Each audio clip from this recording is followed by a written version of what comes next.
சிவகாசி அருகே பட்டாசு ஆலை விபத்தில் காயமடைந்து சிவகாசி மருத்துவமனையில் சிகிச்சை பெற்று வருபவர்களை அமைச்சர் KKSSR ராமச்சந்திரன் நேரில் சந்தித்து ஆறுதல் தெரிவித்தார்.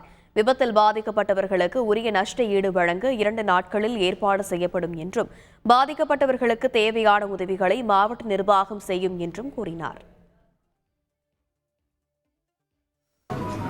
முதலமைச்சர் அவர்கள் இந்த விபத்து நடந்த செய்தி அறிந்து மிகவும் அதிர்ச்சி அடைந்திருக்கிறார்கள்.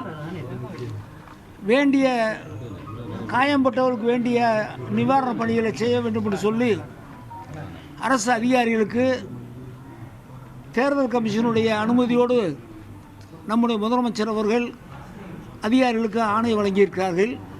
இவர்களுக்கு வேண்டிய நஷ்டஈடை தேர்தல் கமிஷனுடைய அப்ரூவலோடு நாளை மறுதினமோ அவர் அதுக்கு வேண்டிய அந்த நஷ்டஈடு பணத்தை வழங்குவோம் என்று இன்றைக்கு முதலமைச்சர் அவர்கள் அறிக்கை விட்டிருக்கிறார்கள். அந்த அறிக்கையின்படி அது வந்துவிடும்.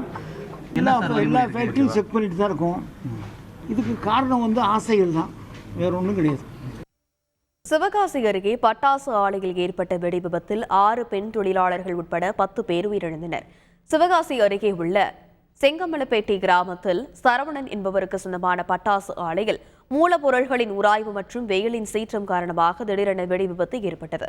இந்த விபத்தில் தொழிலாளியின் 8 அறைகள் இடிந்து சேதமடைந்து 6 பெண் தொழிலாளர்கள் உட்பட 9 பேர் சம்பவ இடத்திலேயே உயிரிழந்தனர். பலத்த காயமடைந்து சிவகாசி அரசு மருத்துவமனையில் சிகிச்சை பெற்று வந்த வீரலட்சுமி என்பவர் உயிரிழந்ததால் பலி எண்ணிக்கை 10 உயர்ந்தது. காயமடைந்து சிவகாசி அரசு மருத்துவமனையில் சிகிச்சை பெற்று வருபவர்களை அமைச்சர் KKSSR ராமச்சந்திரன், மாவட்ட ஆட்சியர் ஜெயசீலன் ஆகியோர் நேரில் சந்தித்து ஆறுதல் கூறினர்.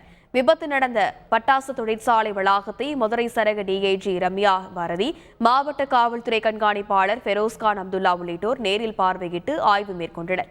விபத்து குறித்து வழக்கு பதிவு செய்துள்ள சிவகாசி கிழக்கு பகுதி போலீசார் தலைமறைவான பட்டாசு தொழிற்சாலை உரிமையாளர் சரவணன், ஒப்பந்ததாரர் முத்துகிருஷ்ணன், மேற்பார்வையாளர் சுரேஷ்குமார் ஆகிய 3 மீது வழக்கு பதிவு செய்து தேடி வருகின்றனர். பட்டாசு ஆலை வெடி விபத்தில் காயமடைந்தவர்களை மாவட்ட ஆட்சியர் ஜெயசீலன் மருத்துவமனைக்கு சென்று நேரில் சந்தித்து ஆறுதல் கூறினார். செங்கமலப்பட்டியில் இயங்கி வந்த பட்டாசு ஆலையில் ஏற்பட்ட வெடி விபத்தில் 10 தொழிலாளர்கள் உயிரிழந்தனர். 13 பேர் காயமடைந்து சிவகாசி அரசு மருத்துவமனையில் சிகிச்சை பெற்று வருகின்றனர். அவர்களை விருதுநகர் மாவட்ட ஆட்சியர் ஜெயசீலன் நேரில் சென்று சந்தித்து ஆறுதல் கூறினார்.